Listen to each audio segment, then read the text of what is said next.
¿Qué tal? Buenos días. El medio ambiente es la casa de todos. ¿Qué se hace para protegerlo? De esto hablamos hoy en República.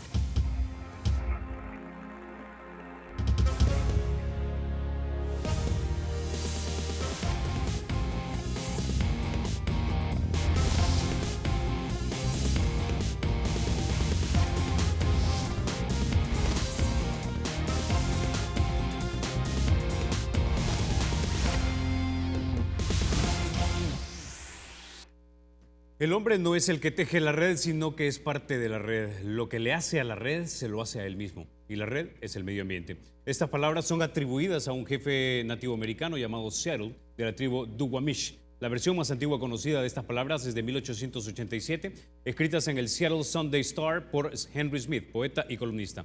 Estas palabras son, en el mejor de los casos, ficción, de acuerdo al equipo de archivos nacionales de los Estados Unidos, al no haber fuente confiable con que se pueda corroborar.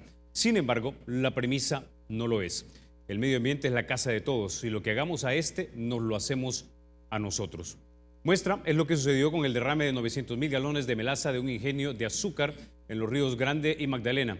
Este ha traído muerte de peces, cangrejos, vegetación y ha puesto en peligro el sustento de la gente que depende de estos ríos para vivir. Los municipios de Chalchuapa y San Lorenzo ahora están en emergencia ambiental y estarán así por 3 meses. Esto abarca un área aproximadamente de 16 kilómetros cuadrados. El principio es un motor que motiva la conducta parte de los ciudadanos en maneras que tienden a apoyar un régimen político.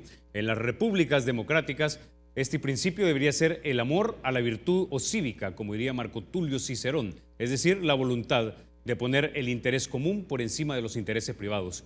Lo anterior se desprende del espíritu de las leyes, escrito por el barón Charles de Montesquieu, teórico político que fundamentó nuestro actual republicanismo. Lo escribió allá por el siglo XVIII. Si el medio ambiente es la casa de todos, todos debemos cuidarlo, pero el todos es difuso y por eso delegamos el poder en funcionarios electos para que efectivamente lo cuiden, aprueben y apliquen leyes para que los ciudadanos que solamente ven el interés privado y el público tengan que sufrir las consecuencias en un momento dado. Esto pasa porque los hombres no somos ángeles y necesitamos un Estado. ¿Qué pasó en Magdalena y San Lorenzo? ¿Tenemos las leyes adecuadas para proteger el medio ambiente? Para responder a estas preguntas, ya nos acompañan en el estudio Lina Paul, la encargada de cuidar la casa de todos, ministra del Medio Ambiente. También nos acompaña el señor Ángel Ibarra, viceministro del Medio Ambiente. Bienvenidos a República. Muchísimas gracias, Carlos. Un enorme placer estar acá y, por supuesto, bueno, un gran saludo a ti. Un placer y a todos y a todas las que nos escuchan. Bueno, quizás empecemos con el tema del momento, ministra Paul. ¿Quién es responsable por los daños en el occidente de nuestro país? Sin duda, ¿quién los provocó? Sin duda, ¿quién los provocó? Mira, hace unos pocos días me sorprendió muchísimo una pregunta en televisión de un entrevistador y me decía: ministra, ¿será que usted está exagerando? Yo francamente no hallé que responder porque estamos plagados de la evidencia de lo que este derrame de melaza en la Magdalena, en el ingenio La Magdalena, ha provocado. Mira, las recientes fotos que nosotros circulamos por distintos medios del Ministerio de Medio Ambiente son terribles. Brigadas ciudadanas y del Ministerio de Medio Ambiente poniendo diques en Garita Palmera para evitar que esta melaza llegara al manglar. Y definitivamente va a llegar, una parte de esto va a llegar, que pone en enorme peligro un ecosistema de vital importancia para el país como son los manglares. Ok, déjeme detenerla ahí, señora ministra, porque lo que pasó con este entrevistador, de repente lo vemos en la práctica, vemos a los autobuses contaminando el San Salvador, vemos el río Selguate que ustedes están tratando de descontaminarlo, pero la gente como que no termina de tomárselo en serio. Quiero que escuchemos algo de lo que dijeron los trabajadores del ingenio La Magdalena. Escuchemos. Es que viene la ministra y hace un gran show. No estamos diciendo que no existe un daño, porque sí lo hay, pero la empresa junto con nosotros se responsabiliza en reparar todo el daño. Diría yo, es un accidente, ¿verdad? Es un accidente. Da la impresión que a veces no dimensionamos y creemos que este tipo de problemas solamente recae sobre la esfera de lo privado. Mira, yo creo que aquí se ha dado siempre una lección importante. Los medios de comunicación han acompañado a este ministerio. Desde que iniciamos nuestra gestión han estado ahí en los problemas más importantes. ¿Por qué? Porque nosotros creemos que no hay mejor desinfectante que la luz del sol. Así decía un funcionario del Banco Mundial que es encargado de las evaluaciones ambientales estratégicas. No hay mejor desinfectante que la luz del sol. Toda la ciudadanía tiene derecho a saber lo que está pasando, a conocer la información de primera mano. Si esto es considerado un show, mira, vamos a seguir haciendo shows todos los días si es posible. La ciudadanía debe saber cuáles son los problemas, cuáles son las afectaciones, debe estar alertada. Eso en primer lugar. En segundo lugar, mira, francamente, y tuve una reunión yo con los cañeros, varios de estos del ingenio La Magdalena, en recientes días, y yo les decía, no pongan a los señores del sindicato y a los trabajadores a hablar por ustedes. Esto no es un problema de sindicato o empresa, esto es un problema de la responsabilidad de una empresa al decir si esto fue un accidente o no. Eso se determinará, para eso están las instancias pertinentes, la Fiscalía General de la República y el Juzgado Ambiental. Hay que hacer una investigación, pero no son ellos quienes tienen que responder, es la empresa la que tiene que dar la cara, responder y decir qué es lo que se va a hacer. Me sorprendió mucho, por ejemplo, escuchar a los miembros del sindicato decir que este ministerio va a cobrarle 10 millones de dólares. Yo jamás he mencionado una cifra.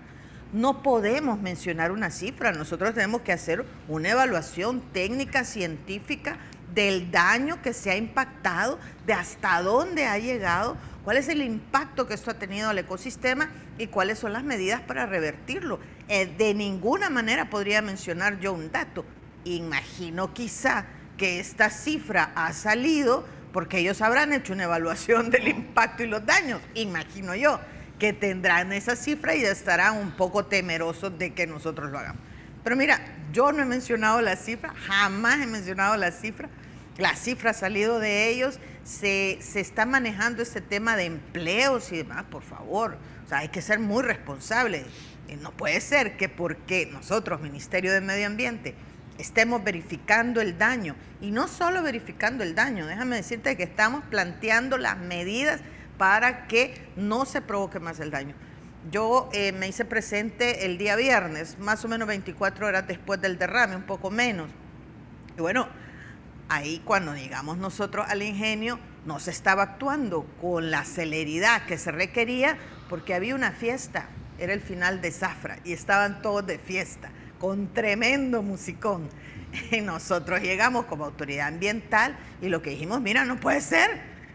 No sé si realmente lo más cuestionable, aunque lo es el impacto que han hecho, pero también la indolencia. Ahí tenía que estar el ingenio entero verificando que las obras se hicieran. Nosotros dijimos, mira, es importante cómo manejamos la melaza que está distribuida ahí. Pero también era importante en su momento, y lo hicimos ese mismo día, que no siguiera fluyendo al río, porque eso iba a tener una gran afectación. Tengo una pregunta, ¿a quién pertenece este ingenio? ¿A qué persona, familia o sociedad? No lo sé, nosotros realmente tenemos un representante legal que es el encargado, digamos, de este ingenio, pero esas son las determinaciones que hará la Fiscalía General de la República y el Juzgado Ambiental, que es a quien les compete, digamos, personalizar el daño, saber. Nosotros tenemos conocimiento desde que hace un poco más de o más o menos alrededor de un año, accionistas del ingenio El Ángel compraron el ingenio de La Magdalena. Hay también parte de las acciones de Corsaín. Independientemente de eso, es realmente la Fiscalía y el Juzgado Ambiental que tiene que imponer esto. Recuerden también, yo no se los quise decir a los sindicalistas porque francamente es un tema que yo debo conversar con los responsables de la empresa, pero como ustedes saben, la Corte Suprema de Justicia declaró inconstitucional que el Ministerio de Medio Ambiente cobrara multas. Ups, uno dice, estamos en... Bueno, pero nosotros no podemos cuestionar las decisiones de la Corte Suprema de Justicia. Ya enviamos nosotros a las respectivas instancias una reforma a la ley de medio ambiente que permita reactivar el cobro de multas. Pero no importa, porque hay instancias para hacerlo. Está el juzgado ambiental y está la Fiscalía General. Ambas tienen potestades, no solo penales, pero también civiles, es decir, cobros de multa y daños. Lo que a nosotros nos interesa como ministerio, y en eso yo les dije, fui muy enfática, lo que a nosotros nos interesa como ministerio es, en primer lugar, y en eso nos enfocamos el fin de semana y estos días, en que se contenga el impacto, o sea, que no siga fluyendo melaza al río. No es un contaminante o un tóxico, no lo es carga orgánica, pero el punto es que es una excesiva carga orgánica que mata la vida acuática porque le resta oxígeno al río. En este punto quisiera traer entonces al viceministro Ibarra y que nos cuente un poco cuál es el inventario que ustedes han hecho hasta el momento de los daños que se le ha causado a la vegetación y a la fauna de esos ríos. Mira, tal como decía la ministra, la melaza afecta el ecosistema. ¿En qué sentido? La melaza es una carga orgánica, de materia orgánica, que altera las condiciones físico-químicas y biológicas del sistema acuático, del que está cercano al ingenio, pero que también, como decía Lina, ya está teniendo impactos hasta la desembocadura al río Paz. ¿A qué me estoy refiriendo? Para que se dé la vida normal en un sistema acuático, hay determinadas cantidades de oxígeno diluidos en el agua. La primera medición que hizo el ministerio, ya desde viernes y sábado, es que hay una unidad que se llama DQO, demanda química de oxígeno, que río arriba de donde se dio la contaminación era de 35 miligramos por litro. En el lugar a donde fue la desembocadura del derrame, teníamos niveles arriba de 3.000. Imagínate usted el cambio de calidad. ¿Y eso qué es lo que hace? Consume el oxígeno disuelto en el agua y hace que los peces, los camarones, los crustáceos se mueran, digamos, por asfixia. No tienen oxígeno para vivir. Pero también eso se impregna en el lodo, se impregna en las riberas del río y afecta la biota que está planteada ahí. Eso ha hecho de que haya mortandad de peces, haya mortandad de la biodiversidad del sistema acuático, no solo en los alrededores del ingenio, sino que 1 kilómetro, 9 kilómetros, y ayer mismo todavía seguía reportando a la gente de la costa mortandad de peces. Y esto puede durar en la medida de que no se depure y no lleguemos a tener condiciones normales de la dilución de oxígeno en el agua. Esa es la situación. Ahora, fue tan grande que también puso en riesgo la salud de la gente. Incluso hubo que evacuar familias cercanas a la zona. Pero también esta agua que afecta a los peces, que afecta a los crustáceos, no puede ser consumida por la gente porque es dañina. Y entonces el primer balance que se hizo de población cercana a la zona eran más de 450 familias que no podían usar el agua ni para tomar, ni para el uso cotidiano, ni incluso para el tipo lúdico. Ese es el impacto inicial que, como decía la ministra, se está valorando, porque eso hay que medirlo en el tiempo, y no es casual que la emergencia ambiental que se decretara en el Ministerio del Medio Ambiente tenga una duración de 3 meses. No solo en la cercanía, sino que también en el cauce del río Magdalena y del río San Lorenzo, hasta donde lleguen esas alteraciones de melaza en el agua. Es decir, esa agua entonces no se puede utilizar para nada y creen que la vida va a recobrar, digamos, su ritmo hasta dentro de 3 meses. Es el cálculo inicial, aunque eso va a depender. Lo primero que se hizo, como dice la ministra, es hay que detener la contaminación por cualquier medio, desde bombas achicadoras, diques artificiales y lo demás. De tal manera, hay que traer eso, hay que evitar que el río se siga contaminando y va a depender de la capacidad de dilución que tenga el río. Estamos frente a la época de lluvia, ¿verdad?, que puede ayudar a que eso se suceda más rápido. Pero la valoración iniciales que puede durar unos 3 meses por lo menos. Ahora, señor viceministro, ¿cuántas especies animales y vegetales han sido afectadas? ¿Tienen ese inventario? Esa cuantificación se está haciendo.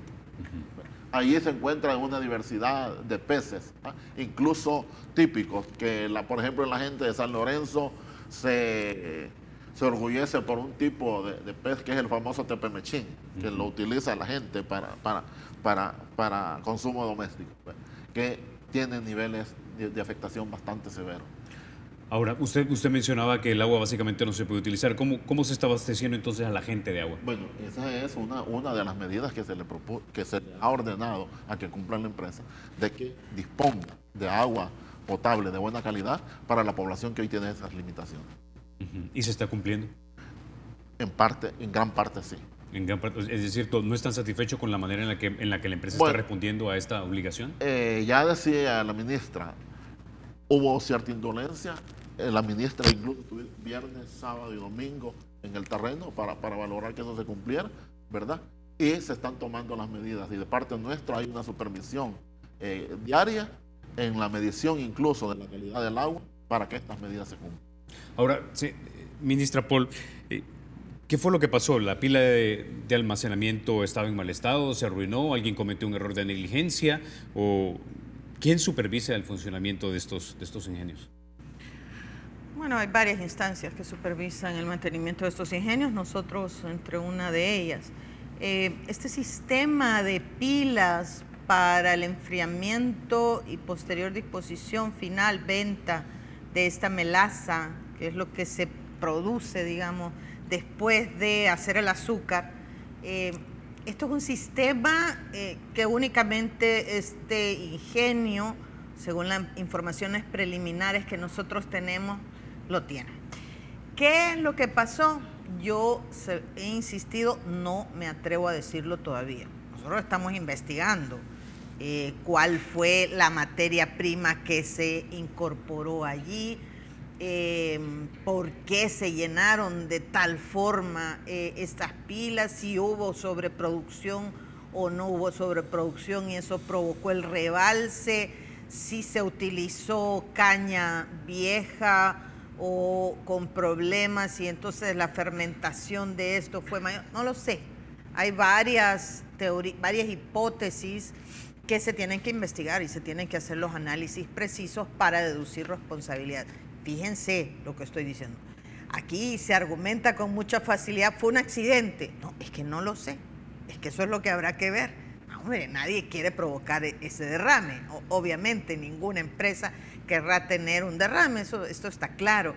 Pero bueno, si hubo la suficiente intervención en las semanas anteriores para evitar este derrame, es lo que tenemos que probar. Y en eso estamos trabajando y ayudando a la Fiscalía General de la República, porque depende de si esto es un error o esto, digamos, es un accidente que no se pudo evitar, de eso dependerán incluso implicaciones penales. Nosotros, cuando estuvimos con la Fiscalía el viernes, el señor fiscal le dijo a los gerentes del lugar que no se los llevaba presos porque quería que se pusieran a trabajar a resolver el problema, ¿verdad? Entonces, hasta ese nivel, digo yo, porque mira, yo creo que quien habla de exageración, francamente no ha estado en el lugar o no ha querido ver las fotografías, no sé, me imagino yo, porque realmente la magnitud de lo que había ahí era enorme, o sea, gran cantidad de melaza.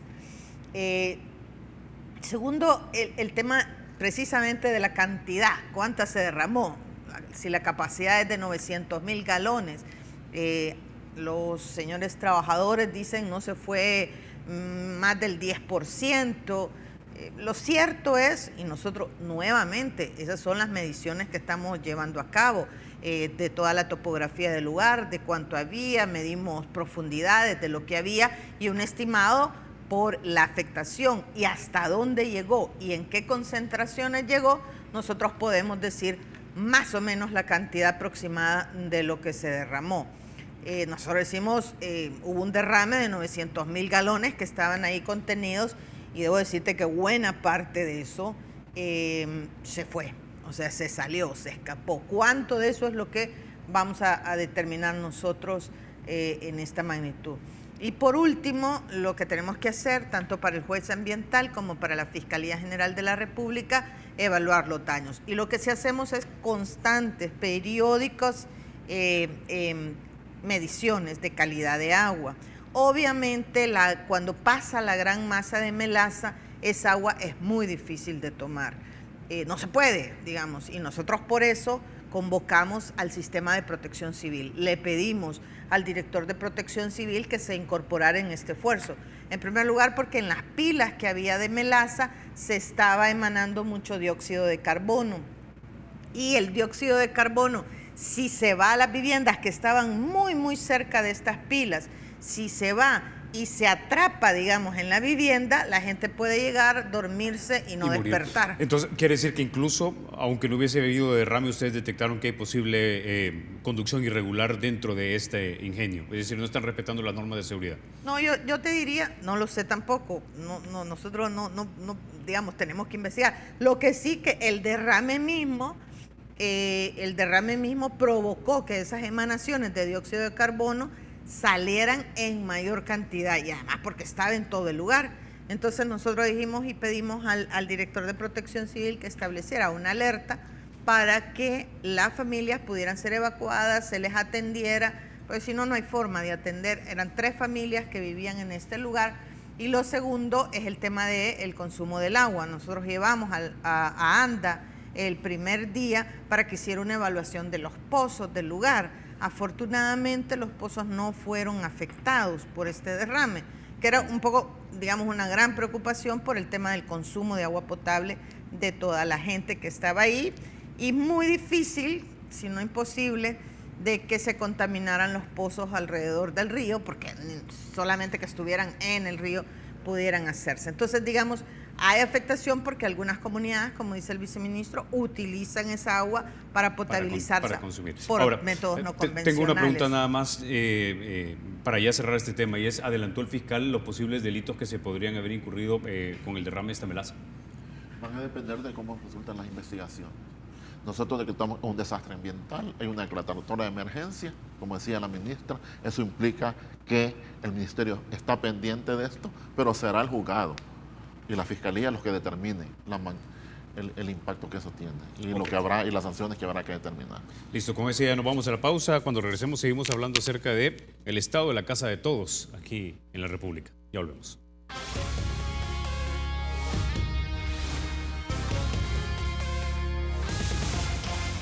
Gracias por continuar con República. Señora ministra, hablemos ahora un poco también del estado general del medio ambiente de nuestro país.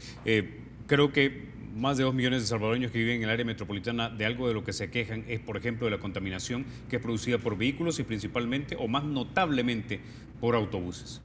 Es verdad, es uno de los grandes problemas. Nosotros ya lo evidenciamos, tenemos una red de monitoreo para el área metropolitana de San Salvador, en donde demuestra que los indicadores de calidad de aire se están deteriorando cada vez más.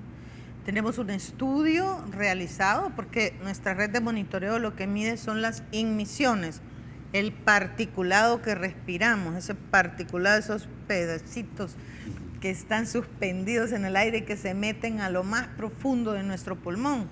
No es casualidad que todos pasemos con gripes, alergias, bronquitis, enfermedades, etc. Pero también hicimos un estudio sobre las emisiones, o sea, ¿qué provoca este material particulado? Y fue interesante porque el estudio define que el 50%, digamos, buena parte de del deterioro de la calidad de aire proviene del transporte. El transporte es uno de los responsables.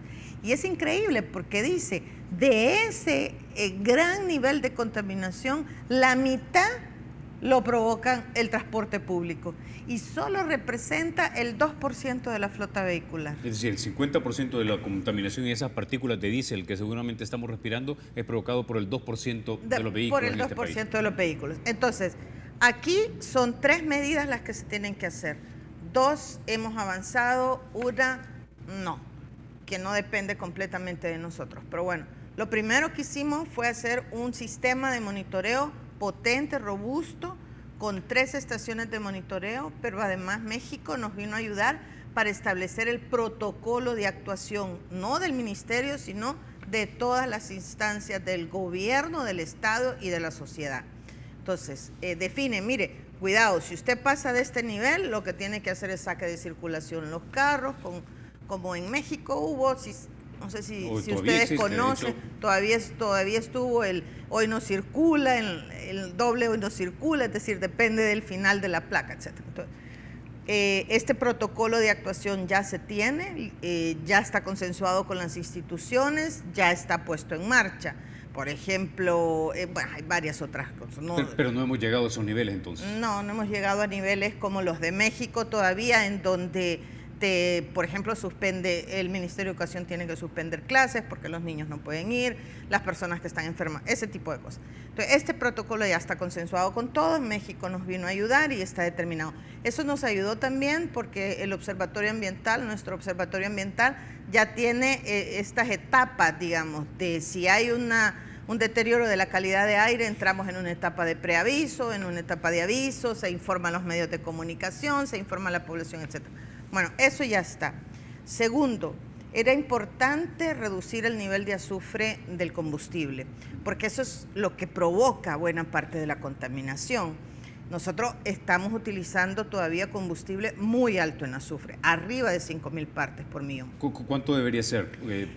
Mira, abajo de 500 ya es conveniente. Lo ideal sería abajo de 50, algunos países lo tienen, pero digamos, nosotros vamos dando pasos. Para pero abajo de 500, digamos, por ejemplo, Colombia como lo tiene, México como lo tiene, Estados Unidos como lo tiene. Casi la mayoría de estos países lo tiene abajo de 500. Algunos, por ejemplo, Costa Rica lo tiene abajo de 50. Colombia también. Pero bueno, vamos abajo de 500, es un primer paso, es suficiente en términos del impacto de la salud de las personas y ya tenemos un acuerdo firmado a nivel de la región, no solo del país, porque en esto todos los ministros de Economía se pusieron las pilas, digamos, y el combustible tiene que venir por obligación a partir de abril del 2017 bajo en azufre. Y te aseguro que no solo va a venir combustible de 500 partes por millón, porque quienes lo producen, digamos, se modernizan y saben que tienen que traerlo ya abajo de 50, porque va a estar difícil dárselo a Costa Rica, venir los barcos y solo llevárselo a Costa Rica, y a El Salvador dárselo diferente, o a Guatemala. Cuestiones de mercado. Por cuestiones de mercado seguramente va a venir un combustible. Pero bueno, nosotros entramos con eso en abril del 2017. Ahora, lo tercero, que ahí sí ya no depende de nosotros, es el control de las emisiones vehiculares. Como sabe, el Viceministerio de Transporte tiene la potestad de hacer esta revisión de las emisiones vehiculares. En esto hay un problema legal. Entonces, hace muchísimos años, lo que pasó es que hubo una licitación que se otorgó a una empresa y después se revirtió ese contrato. Bueno, la empresa demandó porque no se cumplieron con las condiciones originales y todavía, por razones que desconozco, sigue en un juzgado, ahí durmiendo el sueño de los justos, como dicen, y no se puede hacer contratación de las emisiones de la revisión vehicular, para ver la emisión de smog efectivamente, de autobuses y de transporte individual, de automóviles. ¿En qué juzgado está estancado eso? No sé, eso lo sabe el Viceministerio de Transportes, a ellos a los que los compete, porque ellos son los demandados y no el Ministerio de Medio Ambiente. De hecho, este escándalo, digamos, provocó la salida de la ministra de Medio Ambiente, entonces, por problemas de este estilo. Entonces, está judicializado eso. Eso no tiene que ser una excusa, porque nosotros podemos quedarnos justificando esa situación, pero no tiene que ser una excusa. Entonces, nosotros lo que ya estamos en trabajo hay dos instancias que tienen que hacerlo. Por un lado, yo creo que una buena salida, y se lo llevamos a los diputados y diputadas de la Asamblea Legislativa, es que no se sigue extendiendo el plazo de los autobuses que tienen más de 20 años de estar circulando. ¿Lo resolvería todo? No, pero resolvería buena parte. Entonces, eso es una primera cosa. Y se los hemos reiterado, se los hemos dicho, dejemos a un lado los intereses económicos, porque no se vale. O sea, es un tema de enfermedad. O sea, la gente realmente Yo me burlaba antes de, no sé, de mucha gente que estaba a mi alrededor que decía, es que soy alérgico a esto, ahora soy y yo decía, pero qué locura, ahora todo el mundo es alérgico. Aparte que eso, de hecho, cuesta millones de dólares, intuyo yo, al sistema de salud pública, porque tenés que ir al médico. Ahora, la pregunta es, ¿y por qué no hemos sacado esos buses de circulación? Tengo entendido que la ley ya habilita hacer esto. No, eso está ¿O no? trabajado, eso está ¿No trabajado. tiene dientes? No, las prórrogas siguen habiendo en el seno de la Asamblea Eso Legislativa. no podemos hacer nada. ¿Sí? Es problema de la Asamblea Legislativa. Y tú tienes razón, la calidad de aire muchas veces en El Salvador está entre no satisfactoria y ha llegado a alcanzar niveles de dañina. Por eso es que muchos andamos con alergias, muchos andamos con problemas en la nariz y lo demás. Y en situaciones como los últimos días, en las últimas semanas hemos tenido 2 de los 5 días vertidos de la semana anterior con niveles de contaminación a nivel de dañina en la zona metropolitana. Eso afecta, como tú dices, la salud de la gente, ¿verdad? Eso afecta, incrementa los niveles de alergia, los niveles de asma, las enfermedades respiratorias de los niños y lo demás, y afecta a la población con edades mayores que tienen alguna enfermedad básica, con diabetes, con problemas Entonces pulmonares y lo entendería demás. que por lo menos en este tema la pelota está básicamente en el campo de la Asamblea Legislativa. Hablemos entonces ahora de la contaminación de las aguas, que ya el Mr. Paul nos ha dicho que arriba del 90% desafortunadamente de nuestras aguas están contaminadas. Un caso emblemático es el del río Selguate. Nos decía ella que son 3 compañías de hecho las que contaminan el río. ¿Cómo vamos con el desarrollo de la limpieza de este río? Bueno, tú sabes de que, y algo que es importante, es de que nosotros estamos implementando el Plan Nacional de Gestión Hídrica. Es decir, no había política pública en materia de la gestión del agua. Y siendo el agua un problema central y un elemento vital para la vida del país, para la vida de la población, para la vida de los ecosistemas, estamos impulsando este Plan Nacional de Gestión Hídrica. Y tal como ha dicho la ministra, uno de los problemas centrales que tenemos en materia del agua es el tema de la contaminación. ¿Cierto? Solo el 17% de las aguas superficiales se pueden potabilizar con métodos ordinarios y no más de la 1/4 parte del agua es incluso apropiada para el tema de riego. Eso hace que El Salvador, teniendo bastante agua, digamos, o agua suficiente, tenga cada vez más dificultades para abastecer para agua apta para consumo humano. Aquí es central que junto con obras públicas, con ANDA, con la Secretaría de Vulnerabilidad, en lo que en el gobierno le llamamos el Gabinete de Sustentabilidad Ambiental y Vulnerabilidad, retomemos como un programa esencial la recuperación de ríos urbanos, particularmente en la zona metropolitana. Aquí, por cierto, está también apoyando a la Universidad Católica, la UCA. Y eso pasa desde revalorizar el río. Nosotros en El Salvador vivimos de espaldas al río Selguate. El río Selguate es una cloaca. A vivir de cara al río, donde el río sea un ente vivo en el cual podamos recuperar espacios públicos.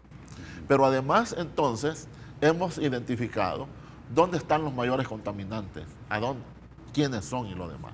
Y ya estamos trabajando de una manera interinstitucional, incluso con salud, para abordar y entrar a tener solución de estas 3, 5, que pueden ser hasta 10, las causantes de más del 90% de la carga contaminante en cantidad y en calidad sobre el río Selguate, particularmente en este tramo donde hay mayor contaminación industrial, que es el río Zumpa, aquí en Las Cañas, en la zona de Soyapango y Lopango. En esa situación estamos. ¿Puede darnos los nombres de las compañías que están contaminando? Yo prefería que mejor, si no cumplen, las vamos a denunciar. Ahora, entonces quiere decir que están empezando a cumplir. Estamos comenzando a tener las mediciones, pero resulta que aquí hay que actualizar hasta el reglamento de vertido, porque hemos tenido mediciones que prácticamente, si tú aplicas el reglamento, que es cómo se implementa la ley, el reglamento es muy permisivo. En estas últimas semanas hemos tenido la presencia aquí de la institución del apoyo de la EPA, que es la Agencia Ambiental de los Estados Unidos, que nos está ayudando a actualizar este reglamento sobre vertidos de tal manera de poder tener un metro o una medida que sea en función de descontaminar estos ríos. Pero nosotros quisiéramos encontrarle solución y no hacer esto un debate público que vayan a considerar que hay otros intereses metidos en eso. La mejor herencia que le podemos dar a las generaciones venideras es que la Selguate se limpie, se depure. Nosotros no pretendemos sacar agua potable, como han dicho ya en la Asamblea algo, de que es más barato sino que queremos quitarle cerca del 80% de la carga contaminante de las aguas del río Selguate. Algo que me llamó la atención que usted mencionó es que un poco porcentaje de las aguas que nosotros tenemos son aptas, de hecho, para el riego. ¿Cómo afecta esto la poca comida que de hecho ya cultivamos los salvadoreños? ¿Está inherentemente contaminada? Es decir, Y una de las fuentes de contaminación ha sido la agricultura, el uso indiscriminado de agroquímicos. Incluso en los últimos años se ha encontrado cobre que se ha utilizado en los primeros años de combate a la roya. Es decir, tenemos altos niveles de contaminación, pero donde estamos comenzando es en la recuperación del río urbano aquí en San Salvador, en la Selguate, Zumpa, Las Cañas. Tenemos identificadas las empresas, estamos calibrando los instrumentos, estamos desarrollando los planes interinstitucionales y, como decía la ministra, si ellos tienen resistencia a cumplir, entonces vamos a venir contigo a denunciar con nombres y apellidos cuáles son las empresas más contaminadas. Okay. Como decía, nos vamos a la pausa. Cuando regresemos vamos a hablar de la ley de aguas o el anteproyecto de ley de aguas, que se discute y no vemos claro, por lo menos por el momento. Ya volvemos.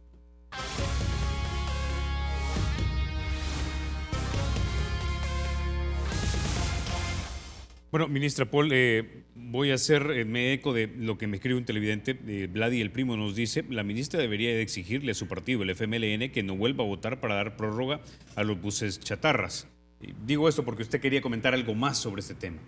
Sí, bueno, yo no puedo exigirle a ninguna fracción, es otro órgano del Estado y yo soy muy respetuosa de las decisiones que se tomen y de las cosas que se hagan.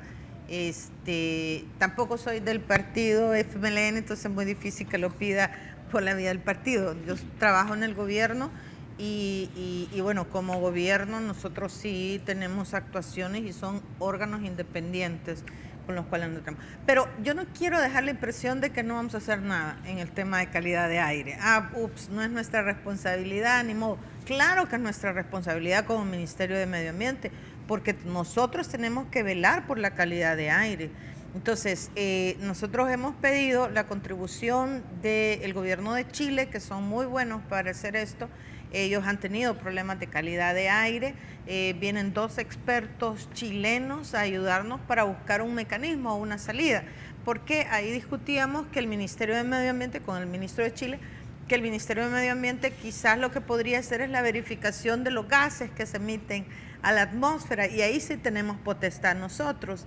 Entonces hay sistemas de monitoreo muy fáciles, de muy bajo costo, en donde nosotros sí ya podríamos sancionar porque hay una contaminación del aire, y como espero que la Corte Suprema de Justicia revierta eso de la inconstitucionalidad de las multas del Ministerio de Medio Ambiente, que todo es tan difícil aquí, cada paso que damos es tan complicado, pero bueno, nosotros esperamos eso. Entonces sí estamos interviniendo ya, porque vía la emisión de los gases a la atmósfera, vía eso nosotros vamos a poder intervenir y vamos a poder decir: este está penalizado, esto no puede seguir, hacer recomendables.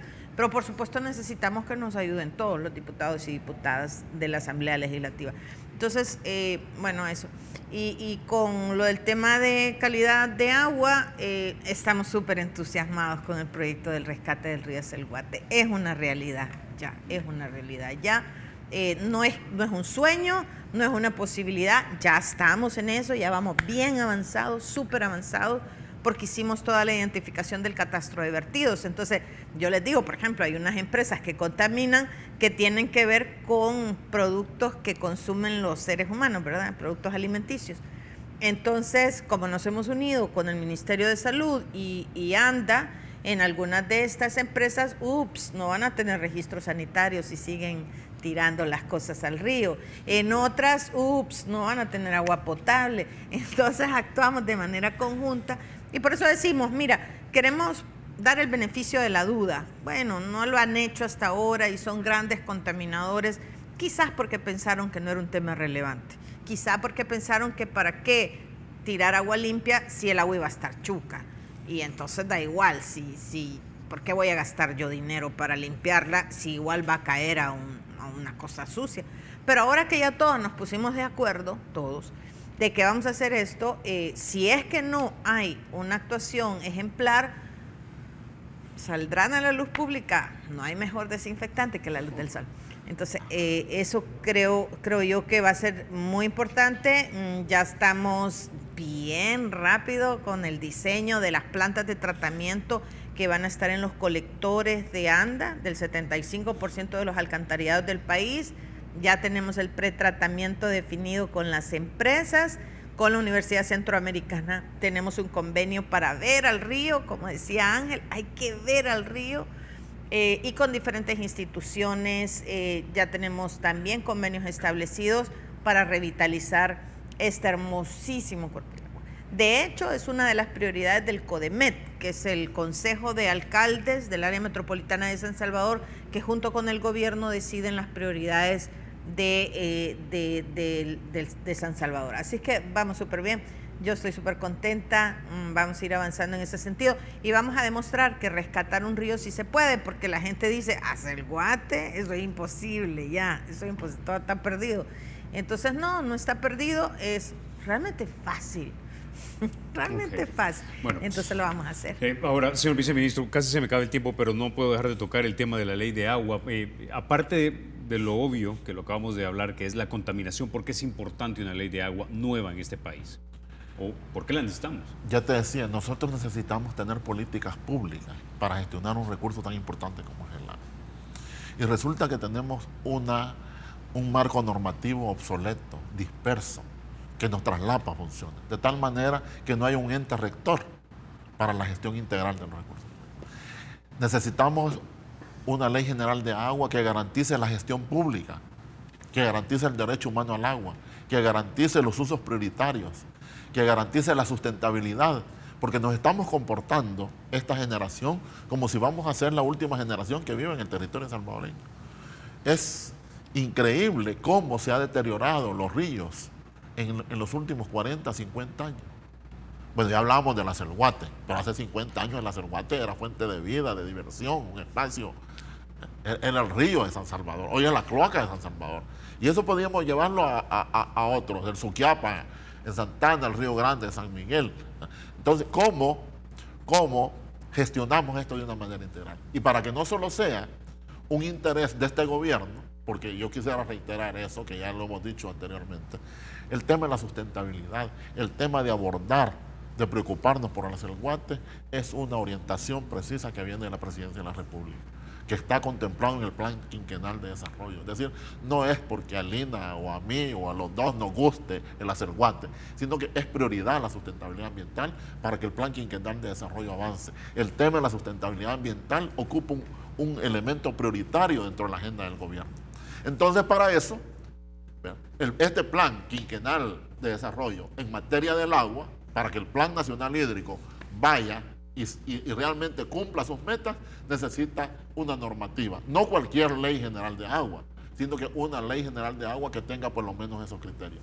Nosotros esperamos que a raíz de los cada vez más severos impactos que está teniendo la crisis climática en El Salvador, que nos ha alterado el régimen de lluvia, la espacialidad, la temporalidad de la lluvia, que ha sido parte fundamental para esta crisis de abastecimiento de agua, que también el señor presidente lo ha retomado en sus manos y ha orientado, darle un seguimiento de cerca a todo esto, para que eso se repita, no solo para el otro año, sino que para las generaciones venideras necesitamos un marco normativo que vea el ciclo hidrológico del agua. El agua no viene de las cañerías, el agua viene de las cuencas, viene de la naturaleza. Y por eso tenemos que vincular desastres como el del Magdalena como la calidad de agua y de vida que necesita la población.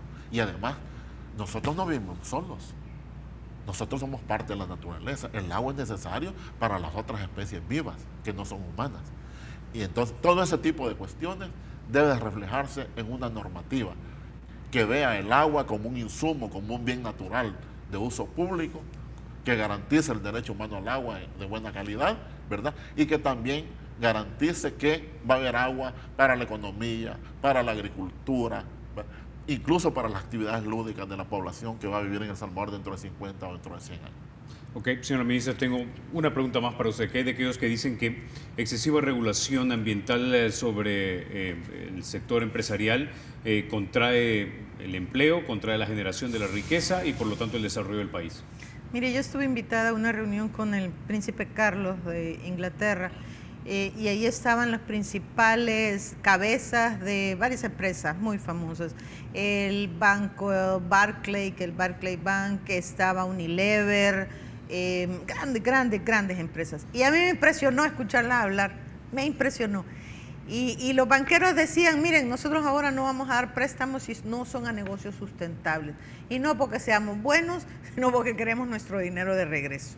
Y ellos comprendían de que no hay forma de desarrollo de negocios si no es cuidando el ambiente. Porque finalmente van a ser los recursos fundamentales para lograrlo. Y porque además el cambio climático ha impactado ya tanto todas las actividades económicas que si no lo contemplas ya no puedes desarrollarte, no puedes crecer. Entonces creo que esa cosa de ambiente o desarrollo ya desapareció. O te desarrollas con consideraciones de sustentabilidad o no te vas a desarrollar. Entonces creo que eso es esencial y creo este gobierno, en particular el presidente Salvador Sánchez Serén, es una persona absolutamente ambientalista, pero con esa visión, ambientalista con la visión de desarrollo, de crecimiento, de creación de empleos. Nosotros lanzamos recientemente el plan de reforestación y restauración a nivel nacional. Eso es fuentes de empleo, creación de fuentes de empleo. Vamos a reforestar con empleo, con gente que lo va a hacer y tenemos que estar pensando en verde. Tenemos que convertirnos un poco a verde, verde de la naturaleza y verde también del dinero. Es decir, ambas cosas tienen que estar de la mano. Entonces, y yo sí creo, debo de ser sincera, que vamos encaminados a eso. Hemos tomado conciencia de la gravedad de la situación. Lo más importante, hemos tomado conciencia que no es un tema de qué le vamos a dejar a los hijos y a los hijos de nuestros hijos, porque finalmente uno es un poco cortoplacista, ¿verdad? Y dicen, mis hijos que se queden y que resuelvan su problema. No, ¿qué va a pasar con nosotros mañana? ¿Qué va a pasar con esta cosecha, la cosecha de este año? ¿Me va a aumentar el precio de las tortillas o no me va a aumentar el precio de las tortillas? ¿Por qué va a aumentar el precio de maíz? No tengo agua ahora. O sea, en el área metropolitana de San Salvador, en la crisis de agua, porque efectivamente el agua no viene de la tubería, no se crea en la tubería. Es que el recurso agua, todos los pozos, todos han bajado su nivel, todos, incluso los de Occidente. Entonces, tenemos que hacer enormes esfuerzos por entrar en la lógica de la sustentabilidad, que es lo mismo que la lógica del desarrollo económico. Bueno, si entiendo bien, entonces ambientalismo hoy día ya no es como decir abraza árboles, sino un empresario que busca generar riqueza, pero que sabe que no la va a poder producir si de repente tiene alrededor de él un desierto y gente que está en pésimo estado de salud. Muchísimas gracias por haber estado esta mañana aquí en República. Es un verdadero placer conversar con ustedes. Muchísimas gracias, Carlos. A ustedes, amigos, se quedan con la emisión matutina de Teleprensa con Armando Godoy y Mayela Mena. Soy Carlos Toledo, gracias por vernos. Recuerden, la República es de todos y hay que cuidarla.